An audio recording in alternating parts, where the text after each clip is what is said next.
Olá, espero que esteja tudo bem com vocês. Eu sou o Fábio Lacerda e esse aqui é o nosso podcast Pode Crer, da Rede Super de televisão. E você é muito bem-vindo, você que nos assiste pela TV, você que nos assiste pelas redes sociais também, pelo YouTube. Você é nosso convidado especial, quero que você participe com a gente, mandando mensagem, comentando, sugerindo convidados também, criticando também. Aqui, se você quiser fazer uma crítica, não tem problema nenhum. Você pode ficar à vontade, porque você também faz parte desse programa aqui. Hoje um programa especial, como muitos outros. Estamos recebendo aqui a doutora Fernanda Lataliza, que é advogada criminalista e é cristã, e isso não é comum. Doutora, muito obrigado pela sua presença em primeiro lugar. Eu que agradeço o convite e amém, né? Por sermos cristãos. Amém. Isso é uma bênção. Graças a Deus por isso. Amém. Olha, o advogado criminalista, eu já vi muitas pessoas dizendo assim, falou assim, olha, quem é advogado criminalista, ele tem um chamado. Ele não é uma pessoa que entrou na advocacia pensando só em ganhar dinheiro. Não que outras áreas da advocacia pensem nisso. Mas eles falam assim, quando a pessoa fala assim, eu quero ganhar dinheiro com um advogado, são outros setores então que ela deve entrar, não o criminalista, que o criminalista é um chamado mesmo. Você acredita nisso? Completamente. Por muitas vezes eu questionei Deus. Questionei por que eu estaria ali em presídios, que é difícil, pastor, entrar num presídio quando você é recém-formado. Apesar de eu ter vindo de uma família que o pai é advogado e que eu já tinha presenciado isso várias vezes, mas você entrar num presídio e ver pessoas ali sofrendo, porque eles estão sofrendo, né? É uma coisa que me toca. Então, eu já questionei muito. Existe um local específico que a gente fica, que chama parlatório, onde a gente atende os presos. E por diversas vezes eu fiquei ali esperando para o meu preso chegar, e eu levava sempre uma caneta e um papel. E eu fazia ali orações escritas. Eu tenho esse hábito de fazer orações escritas. E eu já me questionei várias vezes, Senhor, o que o Senhor quer de mim? E ali dentro do parlatório, uma vez, foi dentro da Dutra Ladeira. Eu senti uma paz que eu nunca vou esquecer. O Espírito Santo me visitou lá dentro. E foi audível. Eu ouvi ele falando assim, você está aqui porque você é uma cristã, você tem que levar o evangelho. Deus não mandou orar pelos encarcerados e pelas viúvas? Então, faça o seu papel. Então, assim, eu sempre eu atendo o cliente, né? Lógico que a gente tem um tempo determinado lá, eu não posso ficar batendo papo com ele, né? Indeterminadamente. Mas, assim, eu levo o que eu preciso do processo para ele, escuto, e aí eu sempre pergunto, olha, eu posso deixar uma mensagem para você? Aí a pessoa responde, 90%, 100% sim. Então eu pergunto assim, você tem Bíblia? Muitos têm. Não tem uma Bíblia lá na cela, doutora?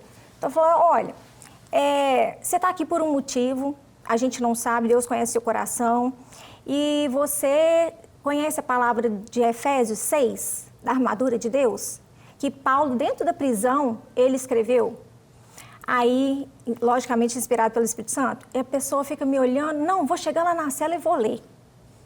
Por vezes, quando eu voltei, né, eles ficam, assim, impactados com o que a gente... E aí começa a ler outros versículos, e aí você vê alguns, assim, a grande maioria, você percebe realmente que há um interesse da mudança, né? Agora, isso vai muito além só daquele papo, assim. Eu acredito que a igreja tem que ter um papel mais eficiente de fazer essas inserções nos presídios. Sim. A Lagoinha tem um trabalho muito forte dentro dos presídios, muito forte. Inclusive, em alguns presídios, passa a Rede Super no momento do culto. Eles podem assistir o culto. Não sei falar de cabeça qual o presídio que é, mas às vezes, eu recebo cartas assim que são trazidas por filhas ou esposas de presos, falando para mim que me escuta, que escuta o culto, que gosta do culto e tal. Então eu faço, às vezes, o culto também, menção a eles, lembrando dessas pessoas. Mas existe uma linha muito fina aí entre, assim, defender o direito de um cidadão e defender o bandido, né? Então, as pessoas na sociedade acham, assim, que, de repente, uma pessoa que cometeu um crime, ela nem deveria ter advogado. Ela não devia ter nada, devia ter a pena dela lá e ela cumpre e sofre e o que tiver de pior ela vai receber ali e pronto, né? Existe isso no consciente coletivo, né? Mas a senhora acha que existe, assim, acho que toda pessoa, eu sou a favor que toda pessoa tenha direito de defesa, sem dúvida nenhuma, que todo mundo pode se regenerar através de Jesus Cristo, todo mundo, mas a senhora acha que existe, assim, uma pessoa que está lá dentro, que você defende, que ela cometeu um crime num momento de desespero e ela está presa cumprindo a cadeia. E tem uma outra que é um bandido mesmo, que você olha, você está defendendo ele, mas você pensa assim, por mais que você tenha fé, mas pela sua experiência, você pensa assim, olha, quando ele sair, ele vai voltar. Ele vai voltar para o crime e ele vai acabar voltando para a cadeia. Ou você já teve cliente assim que voltou 5, 6 vezes? Sim, várias vezes, né? Essa é uma pergunta que é recorrente. Ah, mas você é advogada, você defende bandido, né? Isso assim, eu escuto do salão, escuto na própria igreja. Então, a gente é um pouco discriminado por conta dessa defesa, né, dessas pessoas que cometeram um crime. Você tem uma resposta pronta para isso? Não, eu só falo que todo mundo tem direito à defesa, né? E assim, eu não vou defender o bandido, eu vou defender o direito dele, né? Eu sou a voz dele. Se eu não puder falar por ele, quem vai falar, né? Jesus, ele não condena o pecador, ele condena o pecado. Então, a gente sempre está ali buscando levar a palavra. Só que, às vezes, ela cai em terra árida e ela não vai florescer. E nem por isso eu deixo de acreditar, não. Realmente existe uma diferença. Tem aquele que cometeu um crime esporádico, né? Foi um momento que a gente não sabe explicar. E tem aquele que comete crimes reiterados. Mas os dois, da mesma forma, eu vou defender. Sim. Com todos os argumentos que eu puder usar, que a lei me permite usar. Sim. Eu não vou defender o crime que ele cometeu. Muita gente fala assim, mas no Brasil não tem lei. Eu já escutei isso várias vezes. Sim. Essa resposta é pronta. Eu falo assim, não tem lei até que ela bata na sua porta, que você precise de um advogado, criminalista, né, em especial. E aí as pessoas ficam um pouco impactadas, porque, de verdade, se você colocar no lugar do outro, você vai ver, tem um pouco de empatia, né, de cristianismo, de compaixão, você vai ver que é uma verdade. Você tem toda a razão. Tem toda a razão. No Brasil não existe lei até que ela bata na sua porta. Exatamente. Isso é uma verdade. Eu tenho um grande amigo que ele estudou tudo sobre a questão dos presos no Brasil, que hoje é secretário de Segurança Pública em Minas Gerais, que é o Dr. Rogério Greco, meu amigo há 20 anos, e ele relata assim, as mazelas realmente dos presídios, das condições humanas que vivem os presos e o que precisaria fazer para a reforma daquilo ali, né, que é um outro assunto. Mas você, doutora, como defensora também, né, você é uma defensora, e não é uma defensora pública, né, você é uma advogada. Que o defensor público é advogado também, mas você tem seu escritório de advocacia. Vou pedir até para a gente já colocar na tela aí o Instagram da doutora, depois se alguém quiser entrar em contato com ela, ter o contato da doutora aí na tela. Isso, Fernanda Lataliza com Z. Fernanda Lataliza com Z. Pronto, esse é o Instagram dela, @ na frente. Ok. Mas, doutora, conta pra gente um pouco. Essa questão de crimes e de penitenciária e de direito criminal é uma coisa que chama muita atenção. Tanto que os podcasts que tratam desse assunto, eles bombam. Bombam, né? Pessoas que falam sobre crime. Só que a gente sempre pega os podcasts bombando de pessoas falando sobre a vida dos bandidos, o que eles passaram, geralmente com uma conotação mal, né? Sempre falando mal daquilo ali. Como tem agora um escritor que escreveu sobre a Suzanne von Richthofen, sobre a ex-pastora Flor de Lis, né? Ele tem um livro dela pesadíssimo, e sobre a Elisa Matsunaga também. Ele escreveu esses 3 livros, acho que é o Ulysses Campbell, se eu não me engano, o nome dele. Mas ele relata com o olhar, como se fosse um olhar leigo no sentido do direito, assim. Ele não está tratando do direito, ele está tratando do crime e da crueldade e de como foi feito. Já existiu, nos seus 20 anos de carreira, algum crime que chegou para você, alguma pessoa que cometeu um crime, que chegou para você, que você falou assim, olha, esse aqui eu não consigo defender, não por competência, mas por questões morais, por questões espirituais ou qualquer outra coisa, e você falou assim, olha, eu vou te indicar um advogado que é especialista nisso aí? Então, na verdade, já aconteceu de eu estar atendendo a pessoa e ela começar a narrar os fatos, né? Foi até um homicídio, nem foi um crime sexual, não.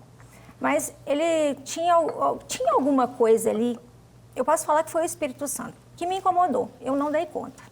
Não foi nem pela questão profissional, não. Foi uma questão de, não sei, empatia, eu não consegui. Aí as pessoas... e teve um caso também que, antigamente, na comarca de Contagem, estava sem defensor público. E aí os juízes nomeiam alguns advogados para fazer alguns atos processuais ou mesmo para atuar no processo. Chama advogado dativo. Não é um defensor público, é um advogado que o juiz nomeia, né, para aquela pessoa que está ali sem advogado.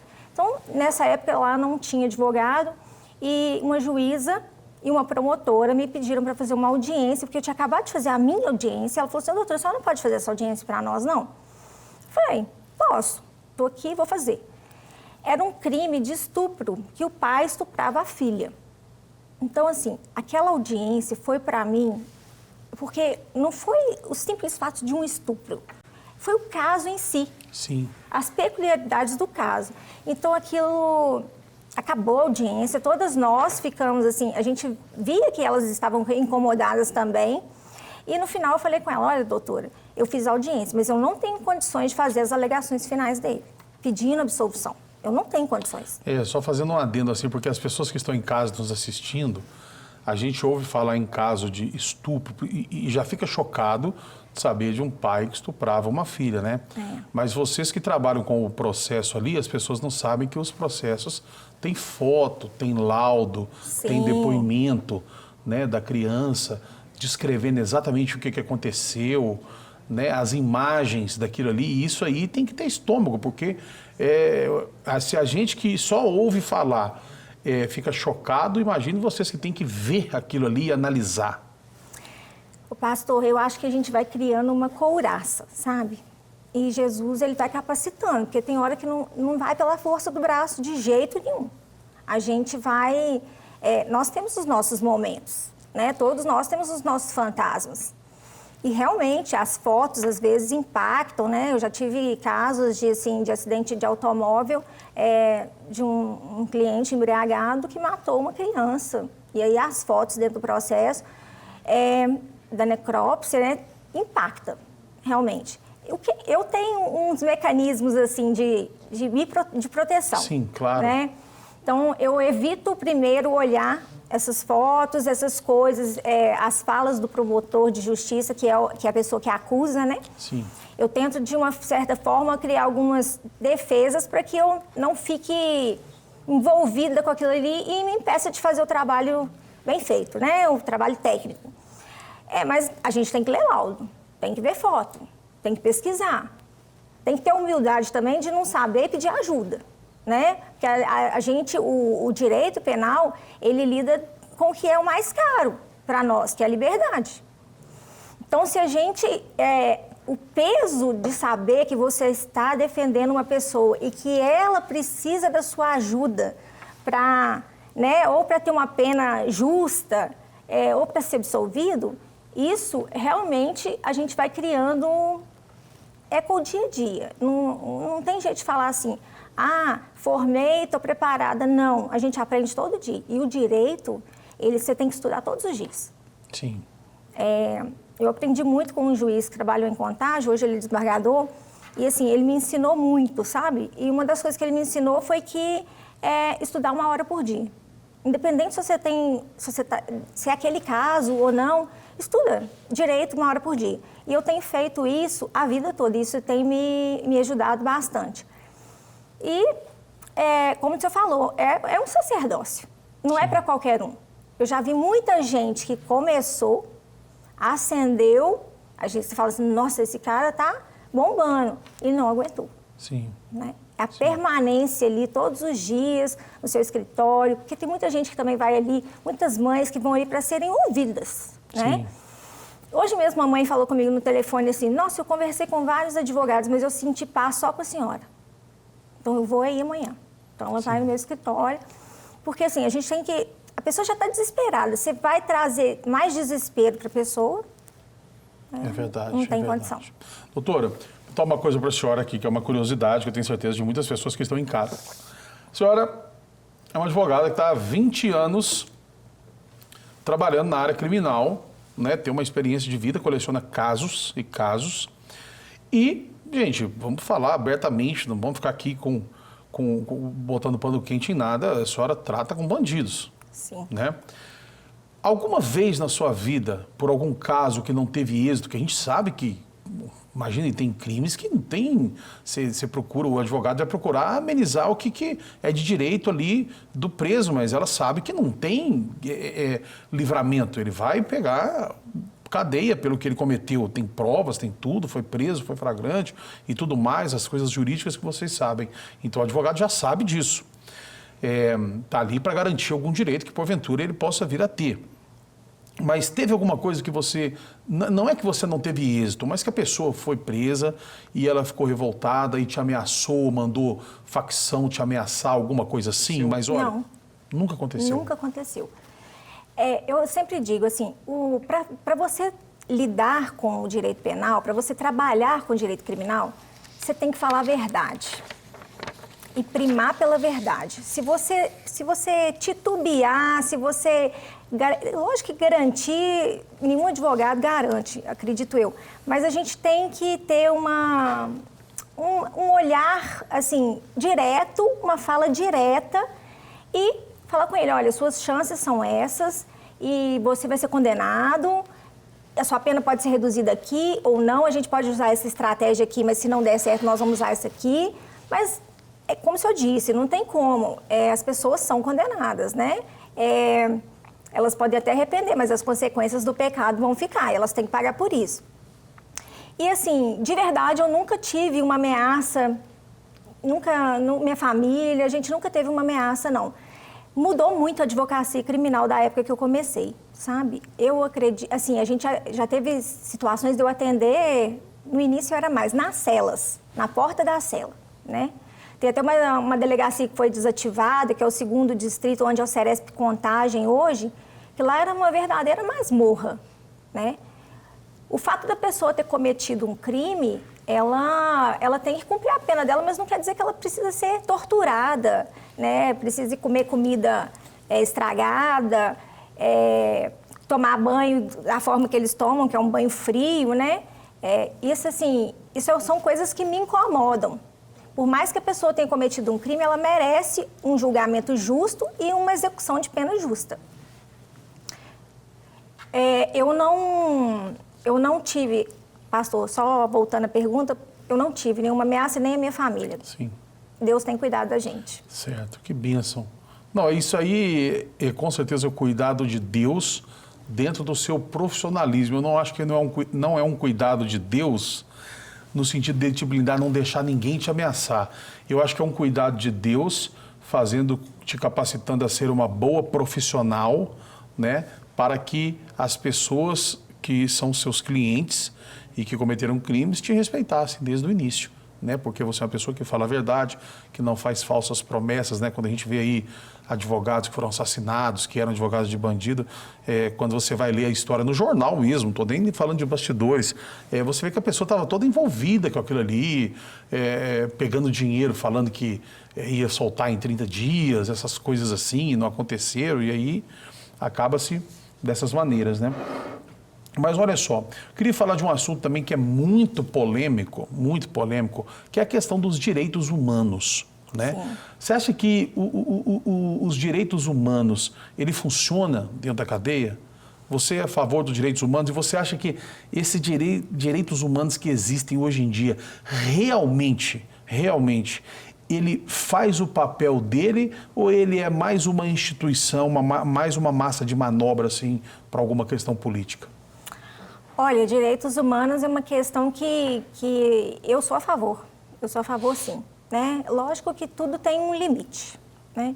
Mas tem essa questão também de política, a pessoa fazer um palanque, né, em cima dos direitos humanos e efetivamente não exercer os direitos humanos. Mas se a gente não tivesse esse controle também, eu acho que nós estaríamos, é o que eu falei para o senhor, a gente nós temos que nos colocar no lugar do outro, né? É ter essa empatia. E assim, eu acho sim que essas comissões, inclusive, tem na OAB a Comissão de Direitos Humanos, elas têm que primar, assim, por olhar essas questões mesmo. Porque vai muito além dos muros, é uma questão de política social, é uma questão de educação. Então, assim, é uma coisa de base. Né? A gente tem muito que evoluir. Já melhorou? Melhorou. Mas ainda, nossa, a gente está muito distante de alcançar alguma coisa perto do razoável. Entendi. Olha, o compositor, não sei se a senhora conhece, compositor e cantor Moacir Franco. Sim. Sim. Então, ele tem uma frase dele que é o seguinte, direitos humanos para humanos direitos. A senhora concorda com essa frase? Em parte. Porque, assim, e a pessoa que errou e está lá dentro do sistema? E o sistema... O Rogério Greco foi meu professor. Ah, olha né? só. Né? Quando eu formei, eu fiz um curso e ele era dono de um curso, né? Isso. Eu fiz um curso lá. Ele foi meu professor. Até acho que chamava parlatório, inclusive, se eu não me engano. Para te falar a verdade, agora eu esqueci do nome. Era no Santo Agostinho ali, isso. Né? E aí era pretório. Pretório, isso. Esqueci o nome, mas lembrei. Assim, e a gente tem essa questão mesmo de falar assim, o cara tá lá dentro, então, mas aí não justifica, pastor, olha para você ver, essa frase, tô refletindo aqui, por isso que eu me embolei aqui, não justifica, porque a pessoa direita, efetivamente, ela não vai precisar dos direitos humanos de verdade, né? Quem está precisando de direitos, assim, dentro da legalidade, né? Também não é passar a mão na cabeça do preso, né? A gente sabe que lá dentro... Então, mas a gente vê a discussão dos direitos humanos, é sempre isso, né? Um cara ali na esquina, e eu não estou aqui falando contra ninguém, estou falando contra ninguém, porque minha função não é de ser promotor nem de ser advogado, eu sou pastor e aqui estou nem de entrevistador, que eu não sou jornalista, mas de bate-papo, aqui conduzindo um bate-papo. Mas o que nós escutamos, talvez nem tudo seja verdade, mas que assim, o cara ali deu 3 tiros numa pessoa na rua, para um assalto. Aí chega a Comissão de Direitos Humanos, para ver em que condições que ele está preso, dentro da viatura, se está quente, se ele tem água e tal. Mas a vítima, às vezes, agonizando no chão, esperando a ambulância, não chegou ninguém para falar com ela. E já chegou para falar com o preso. Esse é o questionamento, às vezes, de uma inversão de valores, assim. É isso que o pessoal questiona. Existe, né? Mas da mesma forma que a vítima precisa de ser atendida ali, né? O preso também tem direito de ter uma prisão justa, né? Sem agressão, sem violência, né? Sem tortura, sem que ele precise falar o que ele não quer falar. Porque acontece, né? E não poucas vezes, não raras vezes. E a gente vê que assim, precisa existir os direitos humanos. Senão, eu acho que a gente ia entrar numa questão de barbárie. Então, mas olha só, mas a minha pergunta para você, doutora, eu quero ser bem claro com ela, que eu também não sou contra isso, tá, doutora Fernanda? É o seguinte, eu também sou a favor dos direitos humanos e sou a favor do preso ter dignidade dentro da cadeia, ter dignidade na prisão, em tudo, independente ali daquele crime que ele cometeu. Eu sei que muitas pessoas já estão olhando para mim e falando, mas não foi com a sua família e tal. Mas se a gente pensar dessa forma, a gente entra na apostasia já, né? Então, eu acho sim que as pessoas têm que ter os seus direitos, até porque, senão a gente vai colocar uma pessoa na cadeia para teoricamente consertá-la, né, fazer ela pagar por uma coisa e sair de lá uma pessoa melhor, e ela vai sair de lá uma pessoa pior, se não tiver um tratamento adequado. Ela vai sair de lá uma pessoa revoltada, querendo descontar tudo que ela passou, tudo que ela sofreu ali dentro, né, como a gente vê em muitos casos. Então, a minha pergunta é assim, se você acha que esses direitos humanos de hoje, o que está acontecendo hoje, se ele é correto, se ele realmente está interessado em proteger um cidadão que errou e levar para ele ali os direitos dele, que naquela ocasião de preso, ele não vai nem conseguir, né? Como que ele vai exigir alguma coisa? Vai ter que alguém fazer isso por ele naquele momento. Se você acha que isso realmente está legal, está funcionando, ou se você acha que tem outras coisas por trás disso hoje? É o que eu falei para o senhor, existem instituições, né, que falam de direitos humanos, mas querem palanque, né, fazem daquilo ali uma causa, né. De fato, elas não atuam na defesa das pessoas, né, dos direitos dessas pessoas, da dignidade. Elas usam os direitos humanos para se promoverem, alegando que elas estão cuidando daquilo ali, mas a pessoa não está sendo beneficiada em nada. Em nada, né? A dignidade da pessoa humana, isso é constitucional. Sim. Né? O ser humano, ele precisa ser cuidado como ser humano. E é o que o senhor falou, é um pano de fundo para muitas pessoas, que estão, principalmente políticos, né? Que fazem disso um palanque, um lugar de fala. Mas eu vejo que, assim, tem algumas instituições, sim, que primam pelos direitos humanos. Eu posso falar da OAB, porque é a instituição da qual eu pertenço, né? Você é conselheira também Sou da OAB? conselheira estadual da OAB, né, na gestão do Sérgio Leonardo. E o Sérgio Leonardo, ele deu uma liberdade para as comissões se estruturarem, né? E elas estão realmente atuando. Toda vez que tem uma denúncia, isso é apurado, né? Qual que é o resultado, eu não vou saber falar para o senhor, porque eu não faço parte dessa comissão, mas a gente vê que realmente tem um empenho, né?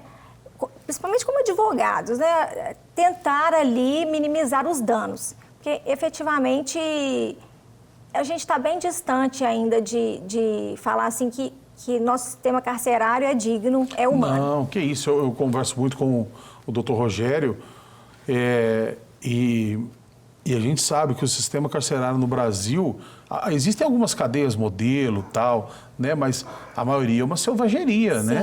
Você coloca ali uma pessoa que cometeu um crime porque ela perdeu a cabeça e ela sai de lá envolvida já numa quadrilha, ela já sai de lá com promessas, sai de lá, vamos botar assim, entre aspas, trabalhando. Isso não é mentira. Né? Trabalhando para o crime agora eu sou um bandido. Comigo, né? Eu tive um cliente, assim, que eu achava, esse é um menino, um bobo, que cometeu um ilícito, um fato na vida, um fato isolado, foi preso, condenado. E aí, quando ele saiu até rápido, ele voltou no meu escritório e falou comigo que tinha encontrado umas pessoas lá dentro que tinham ensinado ele o tráfico internacional, que era uma coisa que dava muito dinheiro. E assim, eu nunca quis saber muito de cliente, até para não dar... Essa linha é muito tênue, né? Do advogado criminal e do criminoso, Sim. que as pessoas confundem. Eu nunca quis saber da vida particular deles, eu quero saber o que me interessa no processo. Né? As coisas que estão cercando aquela situação ali não me interessam. Mas ele sabia onde... Foi falando onde que ele teria que ir, a pessoa que ele teria que acionar, quem ensinou para ele o quê. Realmente, as pessoas falam de escola, mas é uma escola. É uma escola. Para o mal. Né? O sistema nosso carcerário, ele não recupera. É um sistema punitivista. Quanto pior, melhor. E isso é terrível para a sociedade, né? Terrível, porque uma hora você vai ter que devolver essa pessoa para a sociedade. Você vai devolver ela como? Como que ela vai se reestruturar? Quem vai querer aceitar também? Aí o caminho que ela tem é voltar para o crime. É verdade. E nesses anos que você tem, apesar da sua aparência ser muito jovem, você tem 20 anos já de direito, O que você acha, no seu olhar, até cristão, como cidadã, em tudo que você já atendeu, o que você acha que leva realmente uma pessoa a ser um criminoso? Não cometer um crime, um cara cometeu um crime de trânsito, um cara que entrou numa furada ali por uma amizade, uma coisa errada, mas a pessoa virar um criminoso. Você está defendendo assim, um cara que tem uma ficha criminal gigantesca. Ele foi lá no seu escritório para falar: ó, doutor, eu preciso de uma advogada criminal e esse aqui é meu passado. Aí você olha assim e fala: meu Deus, o cara é profissional, né? O que você acha que leva uma pessoa a entrar para essa vida? Eu não quero ser piegas aqui e falar para o senhor que é o mais do mesmo, né? Mas, assim, a falta de estudo realmente, o aglomerado, né? As pessoas estão ali vivendo em condições muito difíceis, né? E, assim, o crime acaba abraçando um menino desses, muito novo, a cada dia mais novo, né? E os olhos vislumbram com a possibilidade de comprar uma roupa, de comprar um tênis. E aí a pessoa vai crescendo dentro daquilo ali e crescendo também dentro do crime. E aquele vira o herói dela ali, né, na comunidade. E assim, muitos que são chefes de favela, né? Eles realmente fazem o papel do Estado, né? Faz festa de Dia das Crianças, Páscoa, recolhe donativos para a própria comunidade deles. Eles funcionam como um pai mesmo ali dentro, pela ausência do Estado. Pela ausência, o Estado é muito grande para intervir ali naquela comunidade ali. Eu acho que não está chegando as políticas sociais, né? O menino vê o pai sair todo dia com a marmita para trabalhar e no final do mês ganhar um salário mínimo para cuidar de 5 filhos. Qual a perspectiva que esse garoto da periferia vai ter quando ele sai e vê um outro menino da mesma idade dele com um tênis que custa R$1.000, vamos colocar assim? E aí a possibilidade mais próxima à mão que ele tem ali...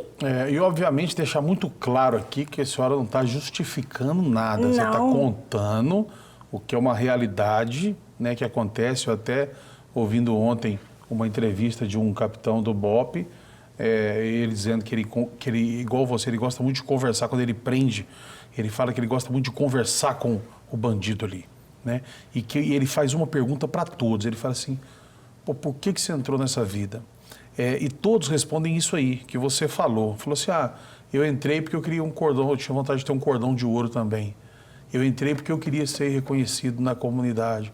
Eu entrei porque eu queria comprar roupa. Eu entrei porque eu queria ter um carro.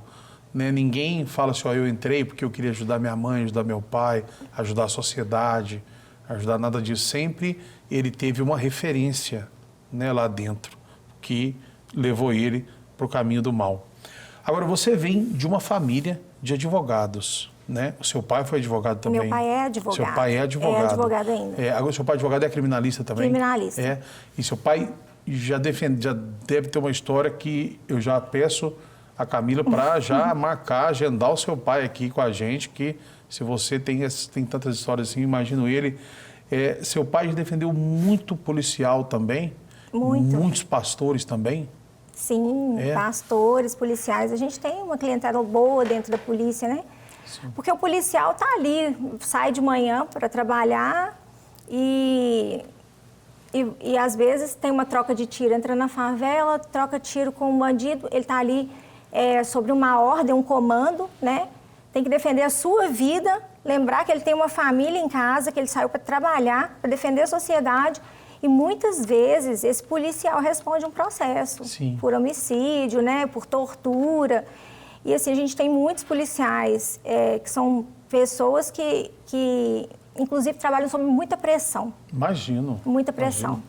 Eu tenho muitos amigos policiais assim e sei dos relatos e dos desabafos deles dentro da corporação, dentro da polícia também, que não é fácil. Não é fácil. Às vezes não tem amparo. Ser policial, né?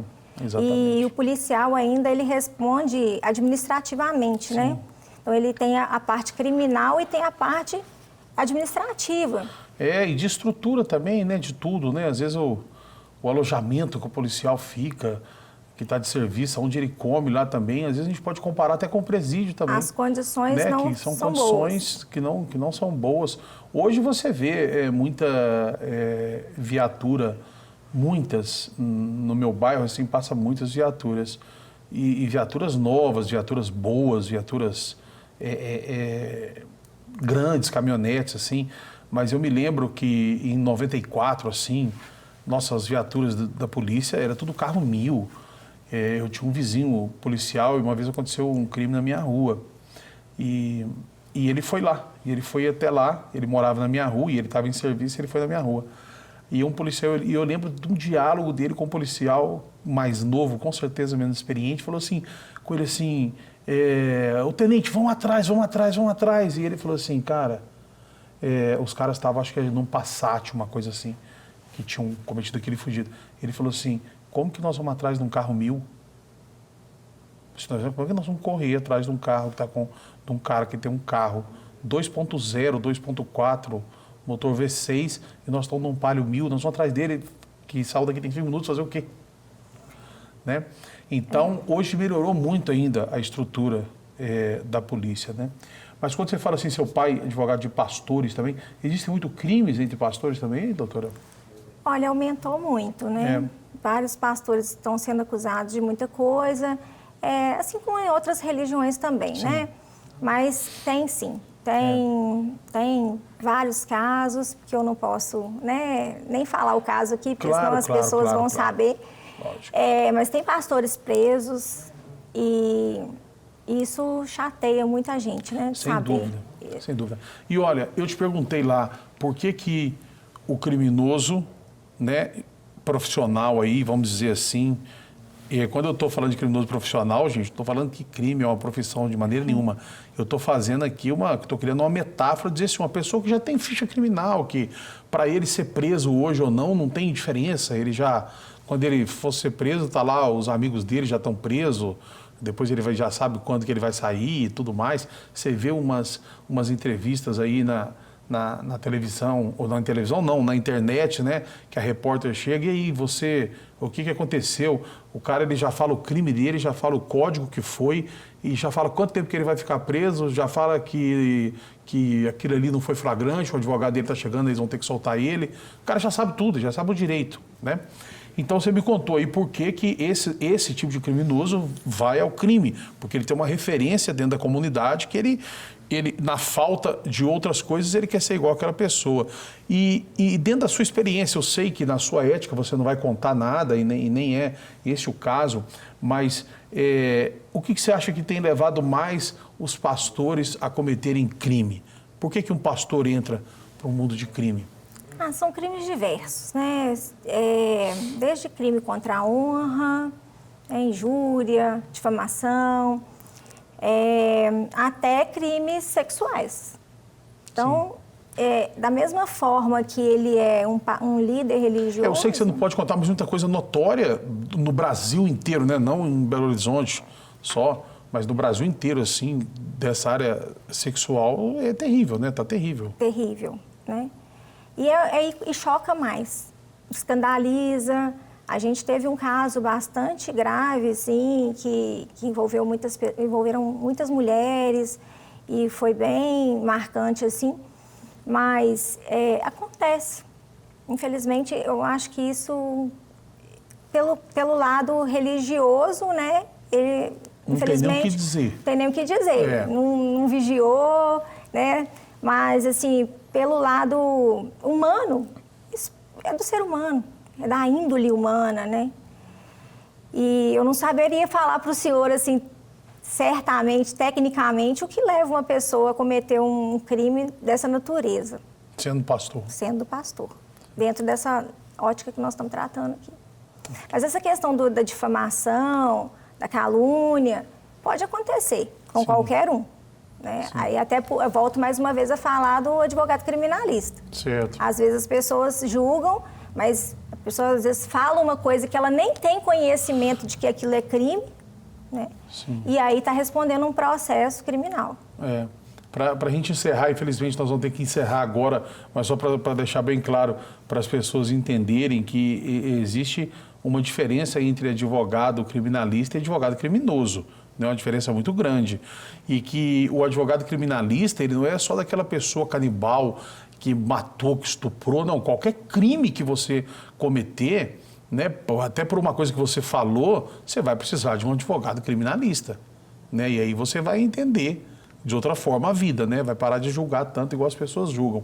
Eu queria encerrar colocando de novo o Instagram da doutora aqui na tela, para que se alguém quiser fazer uma consulta jurídica, quiser saber mais sobre o dia a dia dela, tá aí, Fernanda Lataliza. Quero te agradecer muito a presença, foi muito bom conversar com você, ouvir as suas histórias. Quero muito entrevistar o seu pai também, te dar os parabéns aí, porque uma mulher advogada criminalista, eu posso falar assim, olha, não é uma mulher comum, viu? Uma mulher levantada por Deus dentro desse sistema tão difícil aí, das partes emocionais e tudo mais. Que Deus te abençoe, doutora. Eu que agradeço e que ele cresça e a gente diminua. Amém. Amém. Glórias a Deus. E você que nos assistiu até agora aqui, muito obrigado pela sua presença, muito obrigado por acompanhar a nossa programação. Espero que esse programa tenha edificado a sua vida e que a paz do nosso Senhor e Salvador Jesus Cristo de Nazaré esteja sobre a sua casa e sobre a sua família. Em nome de Jesus. Amém. Amém.